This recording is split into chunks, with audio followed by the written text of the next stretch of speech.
Vision Education, and if you want to get the full course you can call on this number. So now let's move on to international economic institution, that is the IMF and World Bank. In this video we are going to learn about the IMF, International Monetary Fund and World Bank. देखिए इसकी शुरुआत किस तरह से होती है कि second world war में काफ़ी तबाही हुई। इसमें अब जितनी भी कंट्रीज़ थी वह सोचने पर मजबूर हुई कि ये जो डिप्रेशन की कंडीशन है, डिप्रेशन इकनॉमी में जो डिप्रेशन आया हुआ है, पॉवर्टी है, इन सब से कैसे निकला जाए। तो इसके लिए सभी कंट्रीज़ क्या करती हैं कि अमेरिका के हैम्पशायर में एक प्लेस था जिसका नाम ब्रिटन वुड्स था। All countries gathered there to think how come out of this bad time.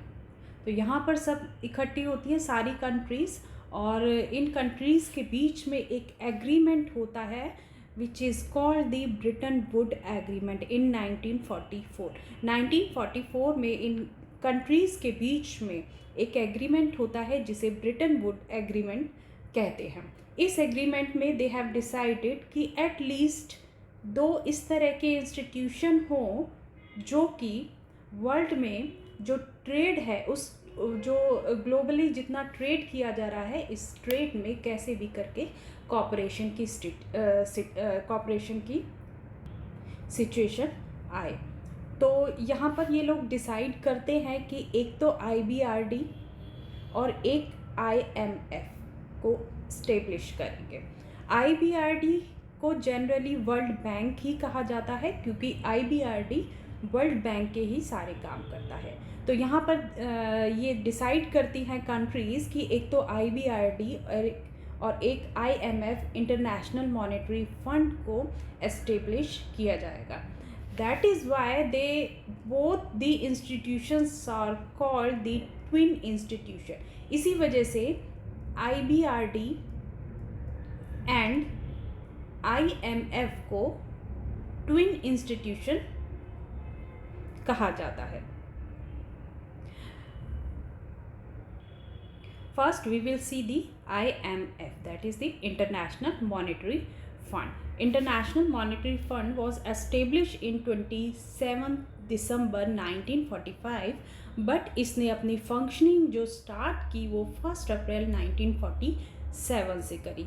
There are 189 member in this institution and अभी रिपब्लिक ऑफ नौरू 2016 में इसका न्यू मेंबर बना है। IMF के एम्स क्या है? To promote international monetary cooperation and to promote exchange stability. जो भी कंट्रीज़ के बीच में एक्सचेंज रेट होता है, उस एक्सचेंज रेट में स्टेबिलिटी बनी रहे।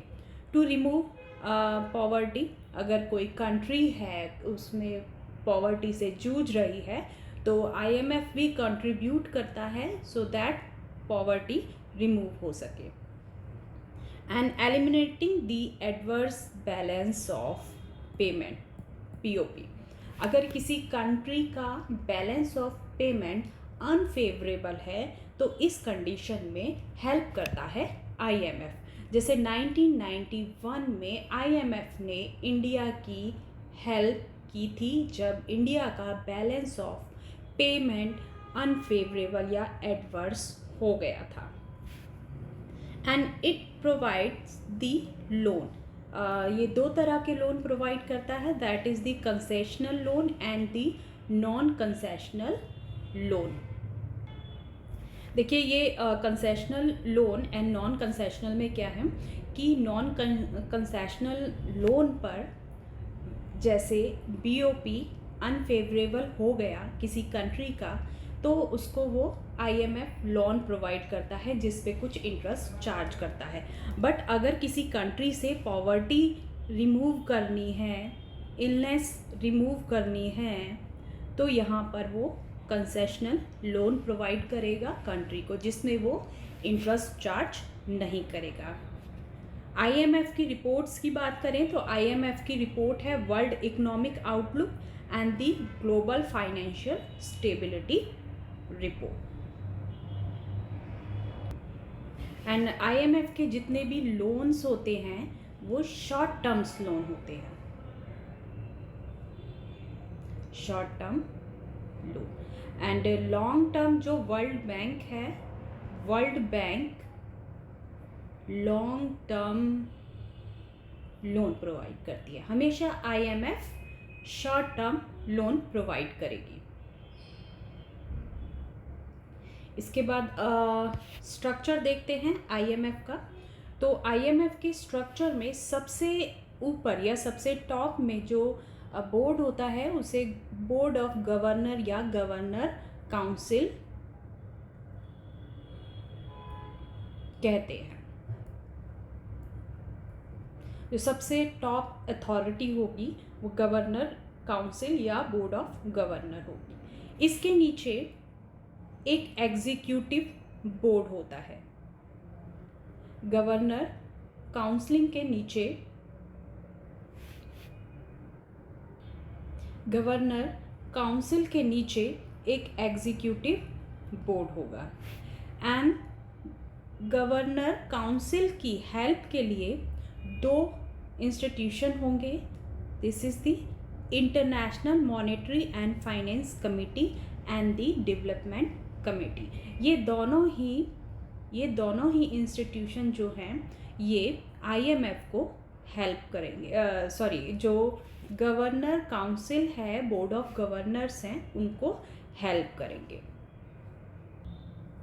अब देखिए, क्योंकि ये टॉप अथॉरिटी है तो इसलिए जितने भी इम्पोर्टेंट काम हैं, जैसे कि किसी भी कंट्री का कोटा डिसाइड करना, उसकी वोटिंग राइट डिसाइड करना, किसी कंट्री को मेंबर बनाना है या नहीं बनाना है, इस तरह के जितने भी काम होंगे, वो जितने भी डिसीज़न होंगे उनको बोर्ड ऑफ गवर्नर लेगा। लेकिन जो डे टू डे वर्क होगा, जो भी डे टू डे वर्क होगा, that will be done by the executive board. जैसे किसी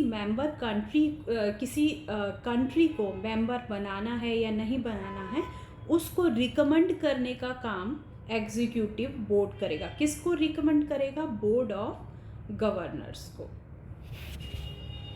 इसके बाद अगर हम IMF एंड डेवलपमेंट काउंसिल की बात करें तो IMF हेल्प करती है बोर्ड ऑफ गवर्नर्स की। IMF की 2 बार मीटिंग होती है, जिसको annual meeting and spring meeting कहा जाता है। ये साल में 2 बार इनकी मीटिंग होती है, जिसको annual meeting and spring meeting कहा जाता है। अब बोर्ड ऑफ गवर्नर में अगर हम मेंबर्स की बात करें तो मेंबर्स कौन होते हैं? तो देखिए, इसके 189 मेंबर्स हैं। 189 मेंबर्स, हर एक कंट्री से एक मेंबर होगा। ये मेंबर ईदर फिनेंस मिनिस्टर होगा और सेंट्रल बैंक का गवर्नर होगा। या तो फिनेंस मिनिस्टर होगा या फिर सेंट्रल बैंक का गवर्नर होगा।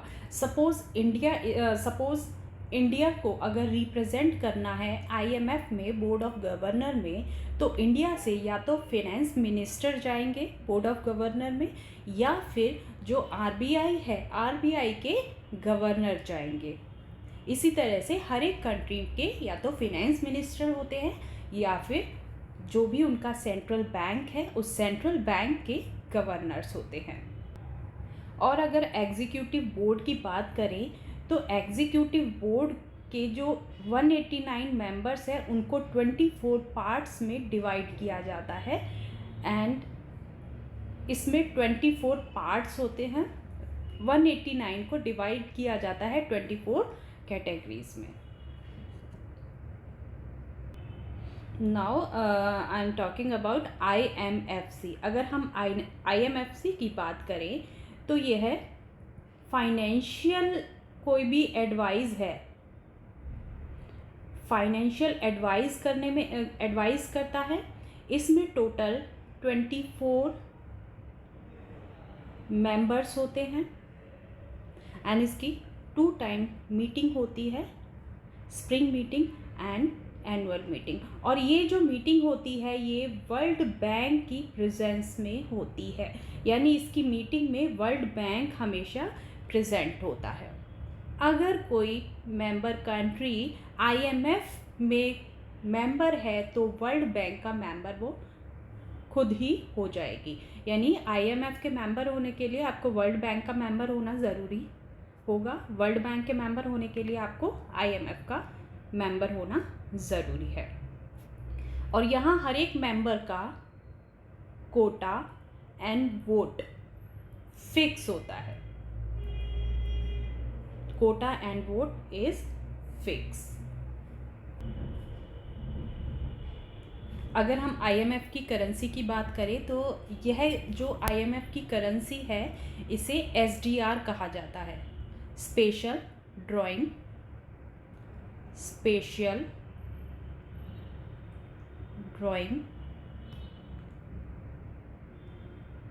right, and this SDR is the basket of currency, basket of currency। इसमें कौन कौन सी करेंसी शामिल है? पाउंड हो गया, डॉलर है, यूरो है, येन है एंड रेनमिनबी है। डॉलर है, पाउंड है, यूरो है, येन है एंड रेनमिनबी है। अब अगर इंडिया की बात करें तो India is a founding member of IMF। यानी IMF जब स्टार्ट हुआ था तो इंडिया तभी IMF का मेंबर बन चुका था। इंडिया के कोटा की बात करें तो इसका कोटा है 2.76% एंड वोट की बात करें तो इसका वोटिंग शेयर है 2.64%।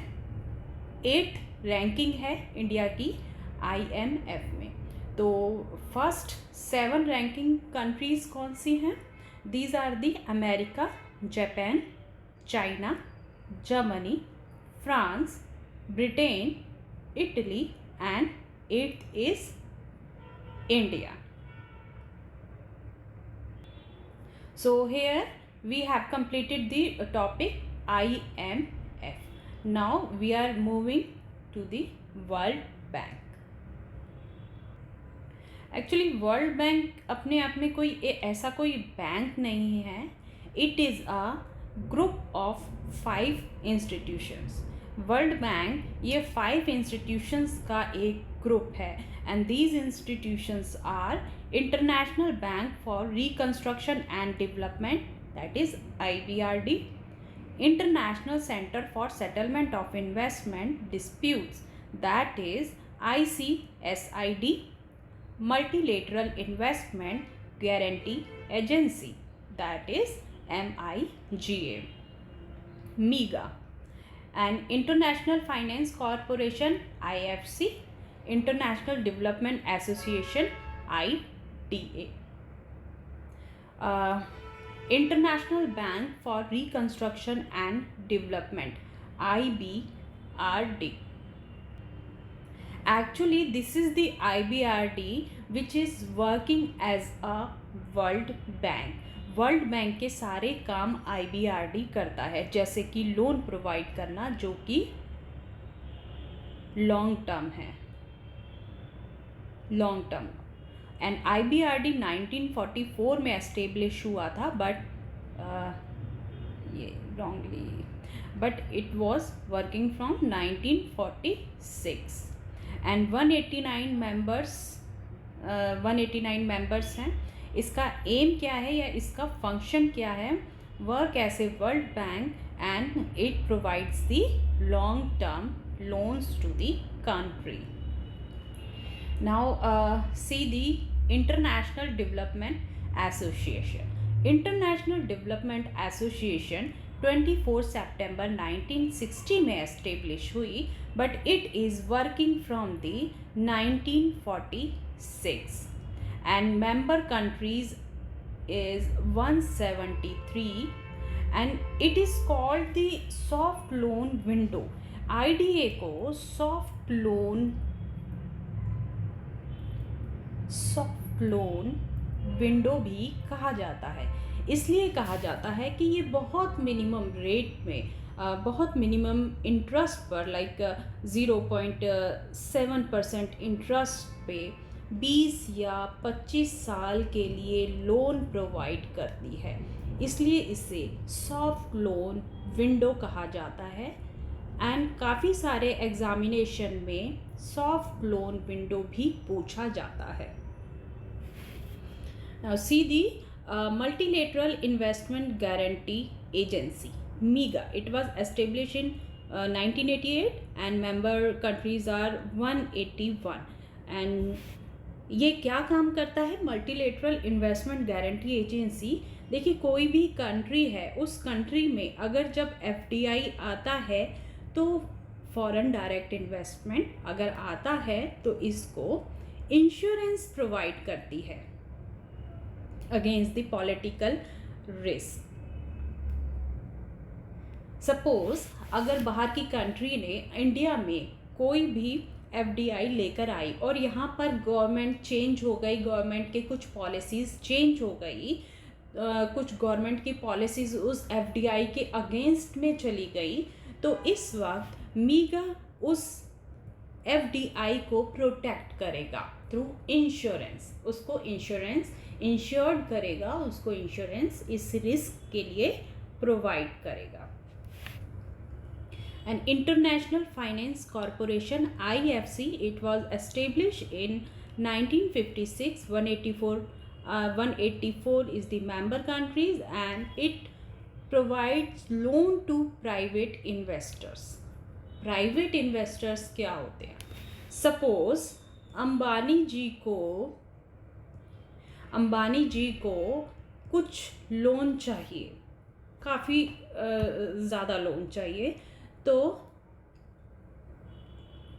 he can go to IFC, international Finance corporation. वो उनके पास जा सकते हैं और उनसे कह सकते हैं कि मुझे लोन प्रोवाइड करो. तो इस तरह के जितने भी प्राइवेट इन्वेस्टर्स हैं, यहाँ प्राइवेट इन्वेस्टर्स के बारे में हम बात कर रहे हैं, किसी गवर्नमेंट या कंट्री के बारे में बात नहीं कर रहे, या कोई इंडिविजुअल पर्सन हो सकता है या कुछ इन्वेस्टर्स हो सकते हैं. अगर उनको लोन चाहिए तो they can go to International Finance Corporation. And International Centre for Settlement of Investment Dispute. कई बार कंट्रीज़ के बीच में ऐसा कुछ होता है कि इन्वेस्टमेंट को लेकर कुछ डिस्प्यूट्स हो जाते हैं और इन डिस्प्यूट्स को सॉल्व करने का काम ICSID करेगी, international Centre for Settlement of Investment disputes, ICSID करेगी. It was established in 1966, but India is not a member of this. India इसका मेंबर नहीं है. इंडिया बाकी की 4 जितने इंस्टीट्यूशन थे एक्सेप्ट ICSID, इंडिया इन सब का मेंबर है, कुछ का फाउंडिंग मेंबर भी है, बट ICSID का इंडिया कोई मेंबर नहीं है. कुछ रिपोर्ट्स हैं वर्ल्ड बैंक की. This is the Global Financial Development Report, World Development Index and Ease of Doing Business, World Development Report. These are some reports of World Bank. So here we have discussed all the aspect and dimension of IMF and World Bank. अगर आप full course चाहते हैं तो आप इस number पर call कर सकते हैं. and these all courses will be provided by the Vision Education.